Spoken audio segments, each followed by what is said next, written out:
Can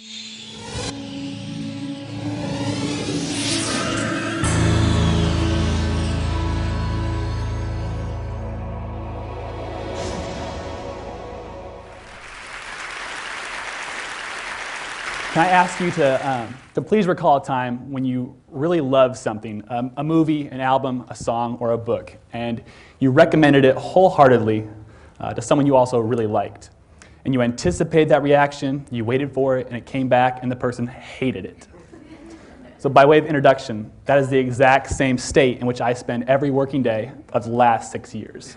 I teach high school math. I sell a product to a market that doesn't want it, but is forced by law to buy it. I mean, it's just a losing proposition. So there's a useful stereotype about students that I see, a useful stereotype about you all. I could give you guys Algebra 2 final exam, and I'd expect no higher than a 25% pass rate.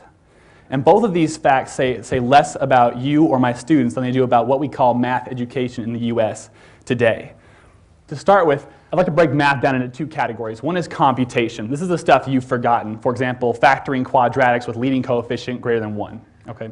This stuff is also really easy to relearn, provided that you have a really strong grounding in reasoning, math reasoning. We'll call it the application of math processes to the world around us. This is hard to teach. This is what we would love students to retain, even if they don't go into mathematical fields. This is also something that the way we teach it in the US all but ensures they won't retain it. So I'd like to talk about why that is, why that's such a calamity for society, what we can do about it, and to close with why this is an amazing time to be a math teacher. Okay? So first, five symptoms that you're doing math reasoning wrong in your classroom. Okay? One is a lack of initiative. Your students don't self-start. You finish your lecture block, and immediately you have 5 hands going up, asking you to re-explain the entire thing at their desks. Students lack perseverance. They lack retention. You find yourself re-explaining concepts 3 months later, wholesale. There's an aversion to word problems, which describes 99% of my students, and then the other 1% are eagerly looking for the formula to apply in that situation.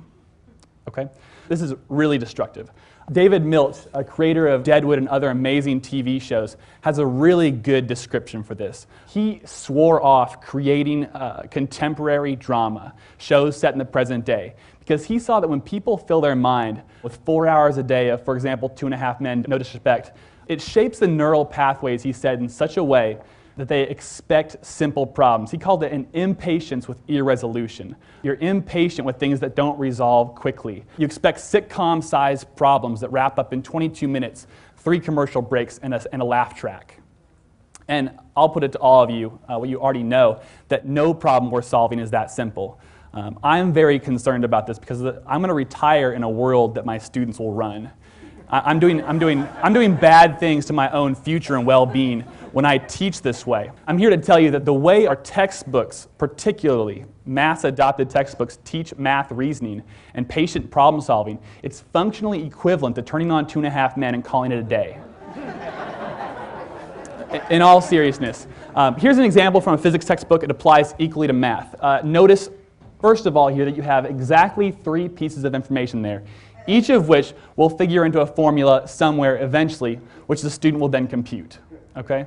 I believe in real life. And ask yourselves, what problem have you solved ever that was worth solving where you knew all of the given information in advance, where you didn't have a surplus of information and you had to filter it out, or you didn't have insufficient information and had to go find some?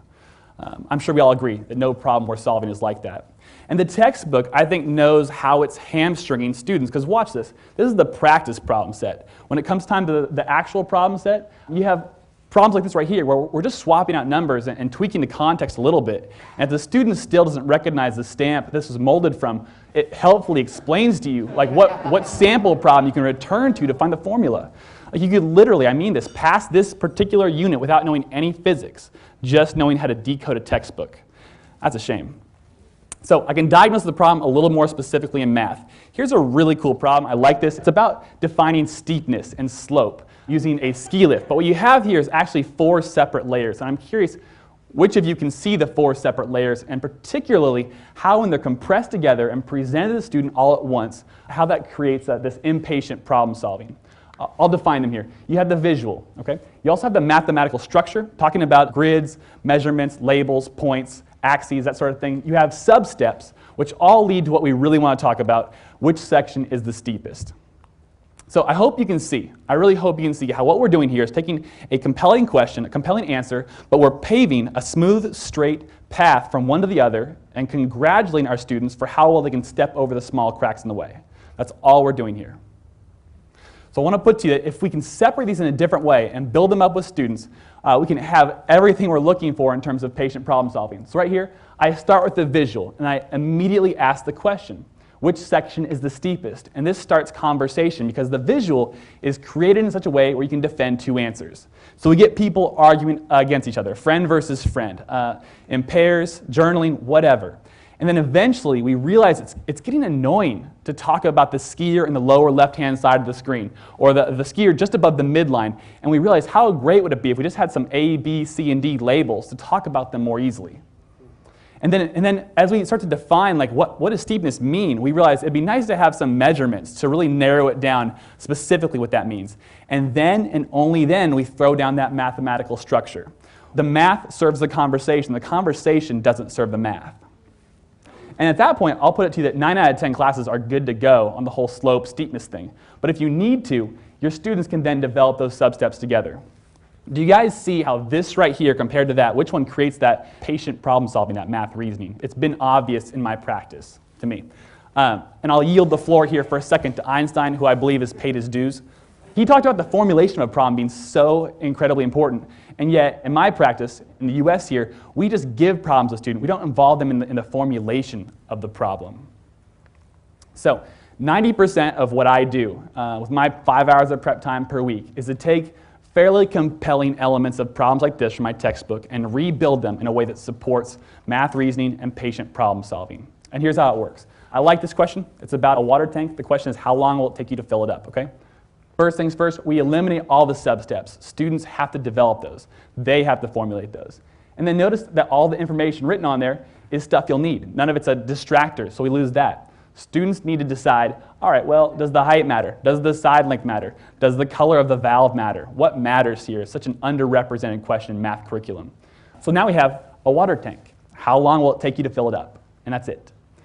And because this is the 21st century, and we would love to talk about the real world on its own terms, not in terms of line art or clip art that you so often see in textbooks, we go out and we take a picture of it. So now we have the real deal. How long will it take it to fill it up? And then even better is we take a video of someone filling it up. And it's filling up slowly, agonizingly slowly. It's tedious. Students are looking at their watches, rolling their eyes, and they're all wondering at some point or another, man, how long is it going to take to fill up?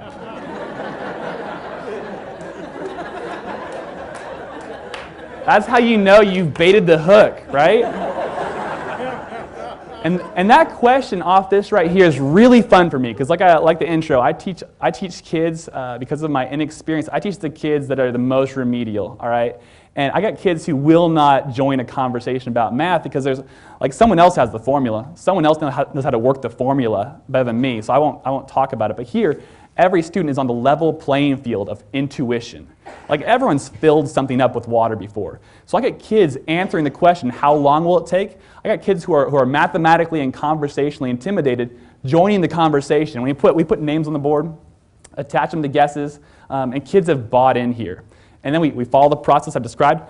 And the best part here, or one of the better parts, is that we don't get our answer from the answer key in the back of the teacher's edition. We instead just watch the end of the movie. And that's terrifying, all right? Because the theoretical models that always work out in the answer key, the back of the teacher's edition, like that's great, but it's scary to talk about sources of error when the theoretical does not match up with the practical. But those conversations have been so valuable, among the most valuable. So I'm here to report some really fun games with students who come pre-installed with these viruses day one of the class, okay? These are kids who now, one semester in, I can put something on the board totally new, totally foreign, and they'll have a conversation about it for 3 or 4 minutes more than they would have at the start of the year, which is just so fun. We're no longer averse to word problems because we've redefined what a word problem is. We're no longer intimidated by math because we're slowly redefining what math is. This has been a lot of fun. I encourage math teachers I talk to use multimedia because it brings the real world into your classroom in high resolution and full color. To encourage student intuition for that level playing field, to ask the shortest question you possibly can and let those more specific questions come out in conversation. To let students build the problem, because Einstein said so. And to finally, in total, just be less helpful.